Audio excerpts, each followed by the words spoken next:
नमस्कार, आप देख रहे हैं टोटल टीवी। आपके साथ मैं हूं सौरभ जौहरी। हमारी खास पेशकश में आपका स्वागत है। हरियाणा की जाटलैंड सोनीपत लोकसभा सीट का मुकाबला बेहद दिलचस्प होने जा रहा है। 2014 की मोदी लहर के बाद से सोनीपत लोकसभा सीट पर बीजेपी का कब्जा बरकरार है। बीजेपी ने इस बार हैट्रिक लगाने के लिए सोनीपत लोकसभा सीट से मोहनलाल बड़ोली को अपना उम्मीदवार बनाया है, तो वहीं कांग्रेस ने दो हार का बदला लेने के लिए सतपाल ब्रह्मचारी पर दांव खेला है।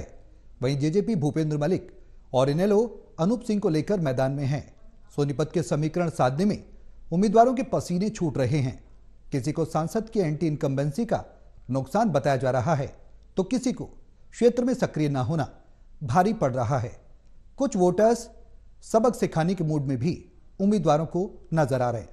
ऐसे में कौन उम्मीदवार किसके वोट काटेगा, किसको होगा नुकसान और किसको होगा फायदा, क्या है सोनीपत के जातिगत समीकरण, ये तमाम बड़े सवाल हैं।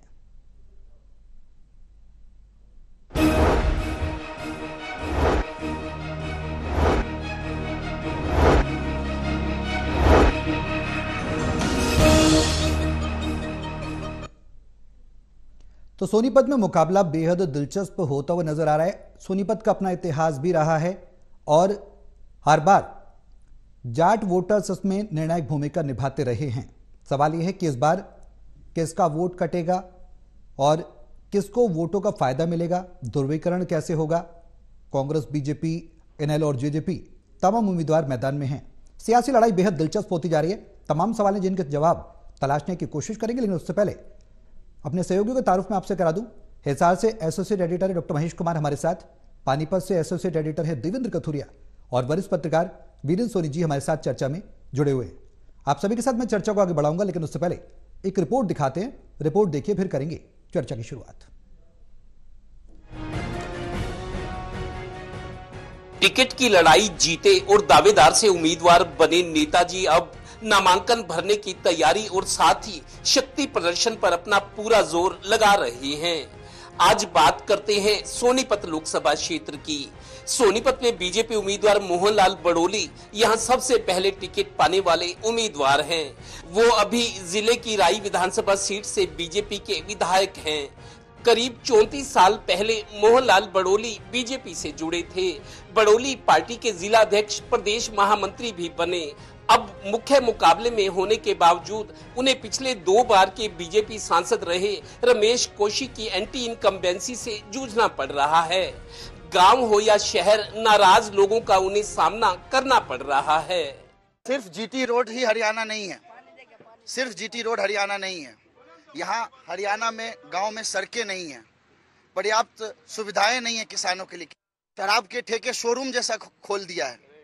क्या ये हरियाणा है? एक तरफ सरकार बोलती है नशा मुक्ति देश बनाओ और एक तरफ शोरूम जैसा पूरे जीटी रोड पे नशा का धंधा चल रहा है। जब मैं बहालगढ़ से अंदर आया सोनीपत, नाले भरे पड़े थे, बड़े बदबू मारे। बहुत बदबू मारी थी, बहुत अंदर तो बहुत ही खराब माहौल था। लेकिन आपके मन में किसको वोट देंगे? वो तो मन में रखता ही रखता है, कोई आदमी रखता है जहाँ भी है। बहुत दिक्कत का सामना करना पड़ रहा है सब मिस्त्रियों को। कारोबार तो बिल्कुल ही ठप हो रही जी, कुछ नहीं रह रहा कारोबार में। तो देश की बात करनी चाहिए आदमी को कि देश किस दिशा में जा रहा है आपकी, वो देश प्रगति की तरफ जा रहा है, मेरा तो ये मानना है। और मैं मोदी जी के साथ हूँ इस बात। मैं नीचे देखना ही नहीं चाहता, क्योंकि अगर बाप की जेब में पैसे आएंगे तो बच्चे की जेब में ऑटोमेटिकली आएगा। आज इस देश का बाप कौन है? मोदी जी है। और आप रोड्स देखो, इंफ्रास्ट्रक्चर हो, कितना तरक्की कर रहा है देश। You won't for BJP? Yes. अब जबकि मतदान में 3 हफ्ते का ही समय पड़ा है, देर से घोषित किए गए कांग्रेस उम्मीदवार सतपाल ब्रह्मचारी मजबूत प्रत्याशी बनकर सामने आए हैं। आज की स्थिति बयान करें तो आज बीजेपी प्रत्याशी कांग्रेस के मुकाबले थोड़ा पिछड़ा हुआ लग रहा है। एक अनुभवी पत्रकार इसे आज 60-40 का मुकाबला बता रहा है। सतपाल ब्रह्मचारी चूंकि जींद से ताल्लुक रखते हैं, जींद की 3 विधानसभा जींद, जुलाना और सफीदों के अलावा सोनीपत के बड़ौदा में भी कांग्रेस प्रत्याशी मजबूत दिख रहा है। जाट वोट, किसान वोट, जींद के 3 विधानसभा क्षेत्रों के अलावा आम आदमी पार्टी का कांग्रेस गठबंधन होने के कारण सोनीपत के वैश्य समाज का भी समर्थन मिलने से कांग्रेस मजबूत होकर उभर रही है। यानी सोनीपत में अभी कांग्रेस बीजेपी पर भारी पड़ती दिख रही है। सोनीपत लोकसभा में जेजेपी के उम्मीदवार भूपेंद्र मलिक और आईएनएलडी के रिटायर्ड पुलिस अफसर अनूप दहिया उम्मीदवार की बात करें तो तीसरे चौथे नंबर की संभावना वाले ये उम्मीदवार बीजेपी के लिए फायदे का सौदा है, क्योंकि एक वर्ग विशेष और किसानों के वोट जो बीजेपी की खिलाफत में जाने वाले हैं वो उसको फायदा पहुंचा सकते हैं। मतलब इन वोटों का बीजेपी को फायदा और कांग्रेस को कुछ नुकसान होगा।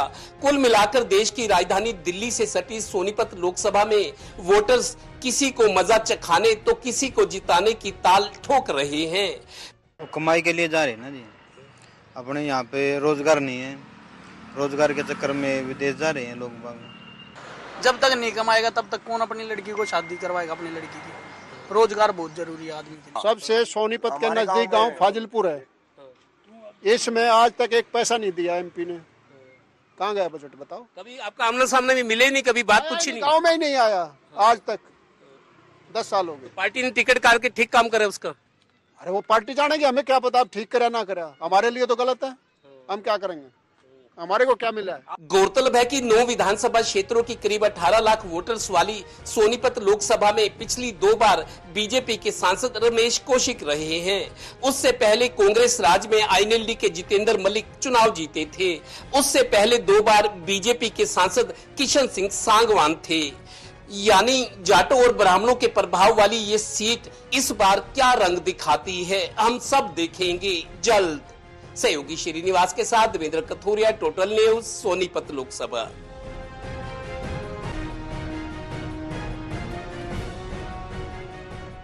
टिकट की लड़ाई। तो सोनीपत में कहीं ना कहीं अब सियासी समीकरण जो हैं वो बेहद दिलचस्प होते जा रहे हैं। देवेंद्र, सोनीपत के सियासी समीकरणों को समझने की पहले यही कोशिश करें कि आखिर सियासी समीकरण क्या कहते हैं। साधने की बात बाद में होगी। देखिए सौरभ, सबसे पहले बीजेपी उम्मीदवार मोहनलाल बड़ोली मैदान में आए थे।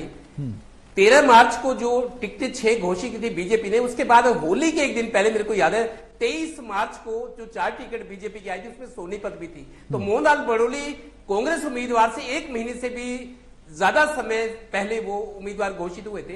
तब तक वो अपना प्रचार कर रहे थे, लेकिन लोगों को लगा कि जब तक कांग्रेस का उम्मीदवार सोनीपत जैसी सीट पर सामने नहीं आएगा तब तक कयास लगाना, समीकरण क्या होंगे वो बेमानी होगा। तो कांग्रेस उम्मीदवार के सामने आने के बाद अब बहुत सारे लोग मान रहे हैं, पत्रकार भी है जो वहां के पुराने, उनका कहना है कि मुकाबला तो कांग्रेस बीजेपी में रहेगा। लेकिन अभी की बात करें तो कांग्रेस उम्मीदवार की संभावनाएं कुछ ज्यादा नजर आ रही है, क्योंकि परिस्थितियां उसके पक्ष में है। जैसे उन्हें ये बताया गया कि जैसे 3 जींद के जो 3 विधानसभा क्षेत्र हैं, जींद, जुलाना और सफीदों, चूंकि कांग्रेस उम्मीदवार सफीदों जींद से ताल्लुक रखते हैं तो 3 विधानसभा क्षेत्र के लोग शायद उनको बहुत सारे वोट इसलिए देंगे, समर्थन देंगे कि हमारे इलाके का सांसद बन सकता है अगर हम इनका पूरा सहयोग करें। दूसरा, बड़ौदा उपचुनाव मेरे को याद है 2 साल पहले जो हुआ था हरियाणा में, बड़ौदा उपचुनाव, श्री कृष्ण हुड्डा की मौत के बाद बड़ौदा उपचुनाव कांग्रेस और भूपेंद्र हुड्डा की जबरदस्त पकड़ वाला क्षेत्र है, वो भी सोनीपत में है। तो बड़ौदा और जींद के 3 विधानसभा, मतलब 9 में से 4 विधानसभा क्षेत्र मजबूत है। दूसरा, चूंकि जाट काफी आक्रामक रहते हैं सोनीपत में जो सांसद बने हैं अब तक, जो इतिहास बताए, या तो ब्राह्मण बने या फिर जाट बने बारी बारी से। तो अब जो जाट है वो भी काफी मुखर हो रहे हैं, उनमें बहुत सारे किसान हैं, किसानों के अपने मुद्दे हैं, उनकी अपनी नाराजगी है। उसके अलावा भूपेंद्र हुड्डा जो कांग्रेस के नेता है, जिनकी मर्जी से ये या जिनके कोशिश से ये टिकट कांग्रेस उम्मीदवार को मिला है, भूपेंद्र हुड्डा, दीपेंद्र हुड्डा, मतलब उनका काफी प्रभाव है रोहतक के अलावा सोनीपत में भी। तो जो कयास लगाए जा रहे हैं, जो समीकरण को समझने की कोशिश की जा रही है कि कांग्रेस उम्मीदवार बहुत मजबूत है, मुकाबला हालांकि बीजेपी से है, लेकिन आज की बात करें तो कांग्रेस उम्मीदवार अभी 21 नजर आ रहा है, क्योंकि बीजेपी वाला उम्मीद कैंडिडेट तब तक नजर आ रहा था जब तक कांग्रेस का उम्मीदवार सामने नहीं था। तो अब मैदान सज गया है और समीकरणों को लेकर वोटर्स भी दुविधा में कि क्या करे क्या ना करे। देवेंद्र, लौटूंगा आपके पास। परेशानियां बता रहे हैं, या जो बीजेपी विचारधारा वाले हैं वो समर्थन भी करे कि इस सरकार ने जो अच्छे काम किए, अच्छे कामों पर सरकार को वोट मिलेगा। कुल मिलाकर एक जोरदार मुकाबले का मैदान सोनीपत में सज गया है। महेश, जो परिस्थितियां अभी सोनीपत लोकसभा सीट की बनी हुई हैं, कौन किस पर भारी नजर आ रहा है?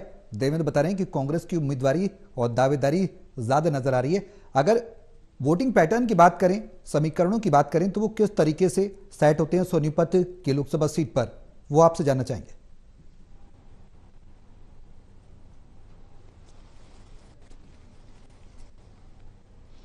देखिए, लगातार मैं अपने तमाम दर्शकों को वही जानकारी दोहराने की कोशिश करता हूं। दरअसल कांग्रेस पार्टी की तरफ से उम्मीदवार किन्हें बनाया जाएगा, इसी पर पूरा गणित निर्भर करेगा और उसी लोकसभा चुनाव परिणाम का जो आधार है वो देखने को मिलेगा। अगले विधानसभा चुनाव में कांग्रेस पार्टी का परफॉर्मेंस क्या रहेगा, हालात क्या होंगे, ये उम्मीदवारों के नाम तय करेंगे। और जो नाम यहां पर कांग्रेस पार्टी की तरफ से दिए गए हैं, जनता की पसंद पर दिए गए हैं। बार बार मैं ये बात यकीनन कह सकता हूं, क्योंकि अब जो नया इनपुट सामने आया, इसमें साफ तौर से सतपाल ब्रह्मचारी यहां पर भूपेंद्र सिंह हुड्डा की सबसे खास माने जाते हैं। लेकिन ये खास बात भी है कि यहां पर 3 विधानसभा क्षेत्र जिन जिले के हैं कि अच्छा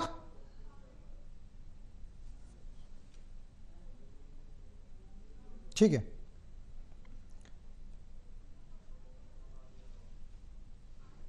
ठीक है महेश, मैं आपके पास लौटूंगा, लेकिन सवाल यह है कि चुनावी समीकरण के साथ अब किस तरीके का वोटर्स में उत्साह है और खासकर अपने कैंडिडेट को लेकर कितनी बड़ी दावेदारी पार्टी ने तो ठोक दी है, अब लोग कितने उत्साहित हैं। अब सवाल यह है कि मोहनलाल बडोली बड़ा ब्राह्मण चेहरा है, बीजेपी ने एक बड़ा कार्ड खेला है, सोनीपत के समीकरणों में फिर बैठेगा नहीं। हालांकि बडोली राष्ट्रवाद की राजनीति करते हैं, बात वो कह चुके हैं, जात पात की वो राजनीति नहीं करते हैं, विकास की राजनीति वो करते हैं।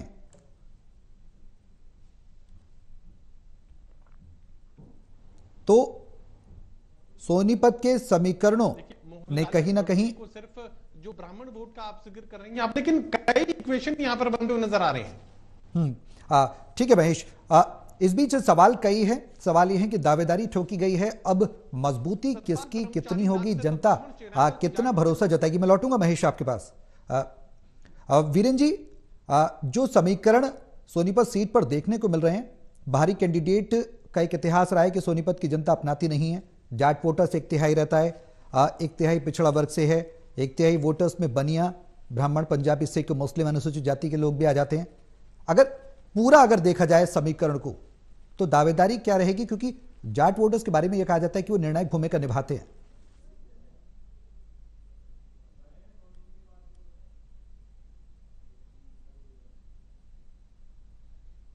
कि जाट मतदाता जो है निर्णायक भूमिका में है। देखिए, एक राजनीति को समझना पड़ेगा। देखिए, सोनीपत में अरविंद शर्मा निर्दलीय प्रत्याशी के रूप में भी चुनाव जीते, तो कोई कल्पना नहीं कर सकता। धर्मपाल मलिक भी जीते, जितेंद्र मलिक कांग्रेस से जीते, तो इसलिए भारतीय जनता पार्टी के किशन सिंह सागवान जीते हैं। और पहले कभी जनसंघ का गढ़ भी रहा है, मुख्तार सिंह मलिक भी जीते हैं यहाँ से। और इस समय की अब स्थिति देखी जाए तो ये बात निश्चित है कि जो जाट मतदाता होता है वो बोलता है, वो वायलेंट होता है, जबकि दूसरे जो गैर जाट मतदाता वो शांत रहता है। तो इसलिए अब एक कहना कि सोनीपत संसदीय क्षेत्र से किसी दल का पलड़ा भारी रहेगा, ये तो बहुत अभी जल्दबाजी है। लेकिन स्थिति ऐसी है कि जब नरेंद्र मोदी की रैली होगी, कांग्रेस का भी चुनाव प्रचार अपने पूरे यौवन पर होगा, तब जो है मतदाता निर्धारित करेगा कि किस दल को वोट देना है। लेकिन अभी बात निश्चित है कि मनोहरलाल बडोली है, विधायक भी है, और वो संघ के और भारतीय जनता पार्टी के महामंत्री रहे, मतलब संघ के पुराने कार्यकर्ता है, तो उनकी अपने स्तर की एक पैठ है। देखिए, सतपाल ब्रह्मचारी नया चेहरा है, निश्चित रूप से जीन जूले से जुड़े हुए हैं, और उनकी कर्म भूमि हरिद्वार रही है। हरिद्वार के अंदर ही उनका साल वो रहा है, वो नगर पालिका के अध्यक्ष भी रहे हैं, 2 बार वहां से विधानसभा चुनाव लड़े, कांग्रेस की टिकट पर सफलता नहीं मिली। लेकिन सतपाल ब्रह्मचारी एक नए तुरुप के पत्ते के रूप में कांग्रेस के पास आए। क्या कांग्रेस के पास कोई और यहाँ हरियाणा से कोई स्थानीय चेहरा नहीं था? या कुलदीप शर्मा जो है वो करनाल से चुनाव लड़ते रहे, क्या ब्राह्मण चेहरे के रूप में वो सोनीपत से चुनाव लड़ने की इच्छुक नहीं थे? तो ये तो अलग अलग तरह की बातें हैं। लेकिन एक बात निश्चित है कि भूपेंद्र सिंह हुड्डा जाट सीट होते हुए 1,65,000 मतों के अंतर से हारे थे, रमेश कौशिक ने हराया था। तो इसलिए अभी ये कहना जल्दबाजी है कि किस दल का पलड़ा भारी रहेगा। देखिए, जाट वोट है, वो जाट वोट जो है निश्चित रूप से बोलता है, वो अपने कमेंट्स जो है, अपनी टिप्पणियां हैं वो करता है, वो पक्ष में जाएगा, विपक्ष में जाएगा। गैर जाट मतदाता वो शांत रहता है। तो यहाँ सोनीपत की सीट पर पर भूपेंद्र सिंह हुड्डा क्योंकि देश वाली बेल्ट है, उनका प्रभाव है। लेकिन अब ये क्योंकि बड़ौदा उपचुनाव भी वो जीते थे, उन्होंने अपने पार्टी के प्रत्याशी को जिताया था, भूपेंद्र सिंह हुड्डा के नाम पर चुनाव लड़ा गया था। तो अब भी जो सतपाल ब्रह्मचारी को वोट मिलने हैं भूपेंद्र सिंह हुड्डा के नाम पर ही मिलने हैं। लेकिन हम इस चीज से इनकार नहीं कर सकते कि नरेंद्र मोदी जी का जो प्रभाव है उसका कितना असर रहता है। यहाँ भूपेंद्र हुड्डा वर्सेस नरेंद्र जी देखने वाली बात है। और भारतीय जनता पार्टी के जो देखो यहाँ के स्थानीय नेता है, किसी को रोहतक में चुनावी लगा दिया गया, तो गुटबाजी तो है। भारतीय जनता पार्टी में भी गुटबाजी है। टिकट के और लोग भी दावेदार थे। रमेश कौशिक का टिकट कटना निश्चित रूप से एक आघाती है।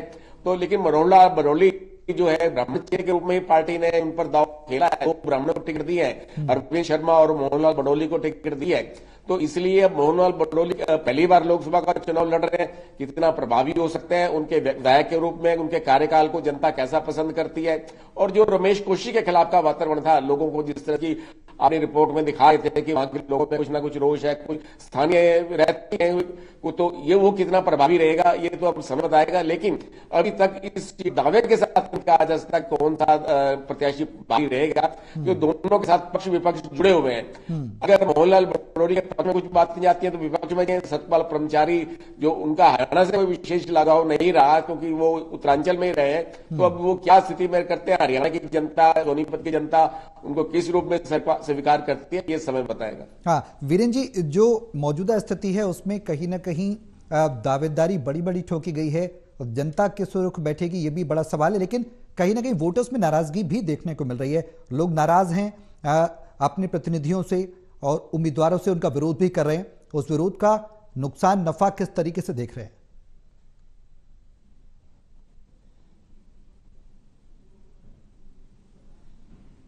देखिए नुकसान तो होता ही है। देखिए मतलब चाहे हम भारतीय जनता पार्टी की प्रदेश सरकार को रहे, चाहे वहां पहले सांसद रमेश कौशिक से रहे, लोगों की अपेक्षाएं बहुत ज्यादा होती हैं। स्थानीय मुद्दे रहते हैं, स्थानीय समस्याओं को हल करने में उनकी जो निष्क्रियता वो रहती है।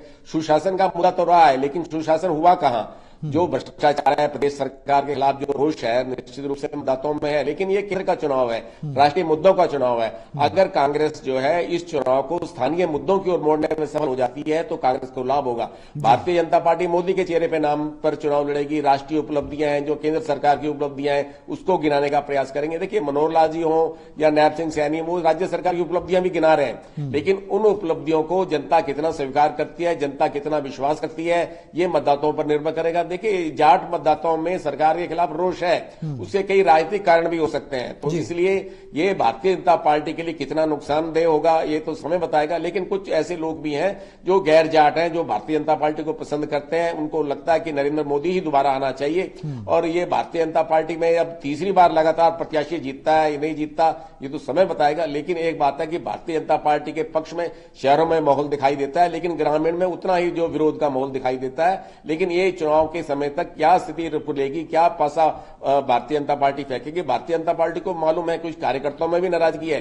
इन नाराजगी पर कैसे अंकुश लगाना है, जनता की कैसे सहानुभूति हासिल करनी है। भारतीय जनता पार्टी में अब जो राजस्थान के लोग हैं, जो विधायक हैं, सांसद हैं, क्योंकि राजस्थान में चुनाव हो चुके हैं, अब उनकी हरियाणा में ड्यूटी लगाई गई है, तो हरियाणा के अंदर वो कितनी प्रभावी भूमिका निभा पाएंगे, नाराज कार्यकर्ताओं को कितना मना पाएंगे। और भारतीय जनता पार्टी के जो कुछ नेता हैं जिनकी गतिविधियां संदिग्ध हो सकती है, जिन पर डाउट किया जाता है, उन पर कैसी निगाह रखेंगे ये समय बताएगा। देवेंद्र, सवाल यह भी है कि चुनावी रणनीति को साधने में उम्मीदवारों के पसीने छूट रहे हैं। सोनीपत सीट को लेकर कहीं ना कहीं चुनौती बड़ी है, और किस तरीके की चुनौती सामने पेश आ रही है उम्मीदवारों के, जिससे निपटना एक बड़ा टास्क बना हुआ है। चाहे हम बीजेपी की बात करें, कांग्रेस की बात करें, जेजेपी नेलो भी रेस में हैं, उन्होंने भी अपने उम्मीदवार का ऐलान कर दिया है। देखिए सोनीपत की बात हो रही है सौरभ, मैं आपको बताऊं, मेरे को आज सुबह ही मेरे जो सूत्र है, जो चर्चा होती है, एक बहुत बड़े एडवोकेट है पानीपत में, आज सुबह ही मेरे को बता रहे थे कि सोनीपत में ऐसा हुआ है कि या तो ब्राह्मण उम्मीदवार होता है पार्टी का, जो मुख्य पार्टी होती है, या फिर जाट होता है। लेकिन इस बार क्या हुआ सोनीपत में, दोनों मेजर पार्टियां जो है जिनका मुकाबला माना जा रहा है ज्यादातर सीटों पर, कांग्रेस वर्सेज बीजेपी, दोनों ही पार्टियों ने ब्राह्मण उम्मीदवार को उतारा है। तो सोनीपत की जो जाट समाज के लोग हैं राजनीतिक तौर पर काफी सक्रिय और आक्रामक रहते हैं। खासतौर पर सोनीपत, रोहतक के ये ऐसे जिले हैं, हिसार, भिवानी, जो जाट बाहुल जिले हैं। तो अब शायद वहां के जाट समाज के लोग कुछ इस तरह की चालाकी कर रहे हैं, राजनीतिक तौर पर कुछ प्लानिंग कर रहे हैं कि जैसे दो ब्राह्मण बीजेपी के और कांग्रेस के आमने सामने है, ऐसी स्थिति में दोनों में कोई एक जीतेगा लेकिन जाट तो नहीं जीतेगा। तो उन्होंने कुछ इस तरह कर दिया खेल। रणनीति उनकी ऐसी है कि मलिकों का काफी प्रभाव है सोनीपत जिले में। तो भूपेंद्र मलिक जो बड़ौदा उपचुनाव लड़े थे जेजेपी की टिकट पर 32,000 वोट मिले थे भूपेंद्र मलिक को, जो आज जेजेपी के उम्मीदवार है सोनीपत से। इसी तरीके से अनूप दहिया है। आपको बता दूं सोनीपत में दहिया खाप बहुत ज्यादा जागरूक है और बहुत ज्यादा एकजुटता वाली जाप है। आपको बता दूं भूपेंद्र हुड्डा की जो मैडम है आशा हुड्डा, वो दहिया खाप से है। उनके पिता सेना में अफसर थे। तो वोटर्स के मन के बारे में देवेंद्र कुछ कहा नहीं जा सकता फिलहाल। जो फैसला लेती है उस पर सब लोग उस फैसले को मानते हैं। तो जाट समाज ने एक रणनीति बनाई है कि दोनों ब्राह्मण कैंडिडेट बीजेपी और कांग्रेस के उनके खिलाफ जेजेपी हो इनेलो। बिल्कुल देवेंद्र, सवाल यही है कि वोटर्स के दिल के बारे में, वोटर्स के मन में क्या चल रहा है उसके बारे में फिलहाल कुछ कहना जल्दबाजी होगा, जिस तरीके से वीरेंद्र जी ने भी बताया। लेकिन समीकरण सद गए हैं सियासी, तो अपनी अपनी जोर आजमाइश प्रदेश में जारी है। महेश, सवाल यही है, सोनीपत वो सीट है जिसमें हरियाणा के पूर्व सीएम भी हार चुके हैं रमेश कौशिक से, और देवीलाल भी चुनाव हारे हैं। तो कांटे की टक्कर होगी जरूर, यह कहना गलत नहीं होगा।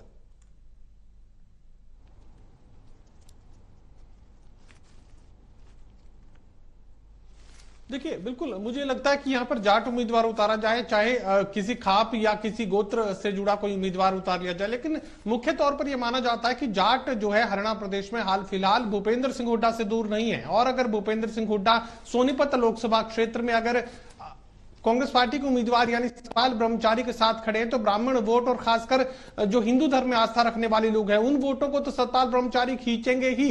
लेकिन जाट कोर जाट वोटर को भारतीय जनता पार्टी से अलग करके यहां पर कांग्रेस पार्टी के साथ जोड़ने का काम, कांग्रेस पार्टी में अपने वोट डलवाने का काम भूपेंद्र सिंह हुड्डा बखूबी कर सकते हैं। तो मुझे लगता है कि जननायक जनता पार्टी और इंडियन नेशनल लोकदल भले ही उम्मीदवार किसी भी उतार दे, लेकिन जो परिस्थितियां बाकी सीटों पर देखने को मिल रही है कि मोदी को जिताने वाले और मोदी को हराने वाले दोनों एक साथ एक कैंडिडेट के साथ खड़े नजर आते हैं। और जो भी उम्मीदवार भारतीय जनता पार्टी को हराने में सक्षम नजर आएगा, जाट वोटर उसी के साथ जाएगा। सैद्धांतिक रूप से तो यही 10 लोकसभा सीटों पर देखने को मिल रहा है। जहां पर भी जाट वोटर है वहां पर ये ट्रेंड देखने को मिल रहा है ज्यादातर कि जो भारतीय जनता पार्टी को हरा सके उसी उम्मीदवार को एक तरफा वोटिंग वो करेंगे।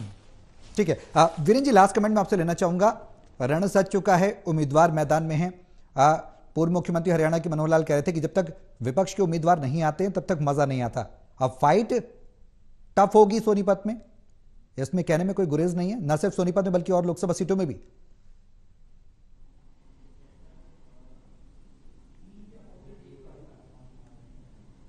देखिए मुकाबला तो कड़ा होना ही है। देखिए अभी से हार जीत के अनुमान लगाए जा रहे हैं, अभी तो बहुत जल्दबाजी है।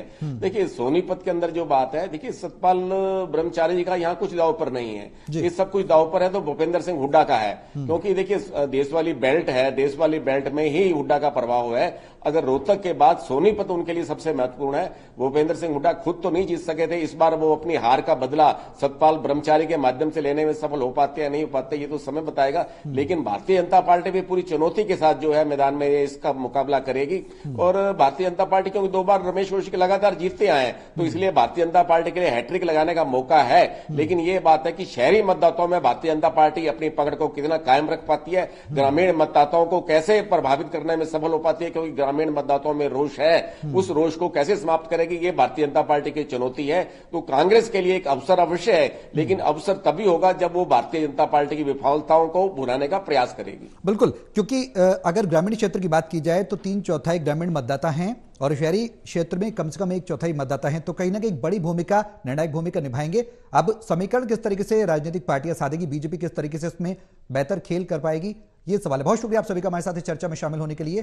तो सोनीपत में समीकरण जो हैं वो कहीं ना कहीं उम्मीदवारों को संकट में डाल रहे हैं।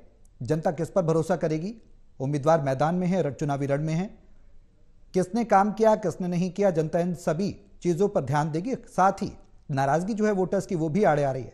तो कहने ही वाली बात ये गलत नहीं होगी कि सोनीपत का रण कठिन होगा, इसमें कोई दो राय नहीं है।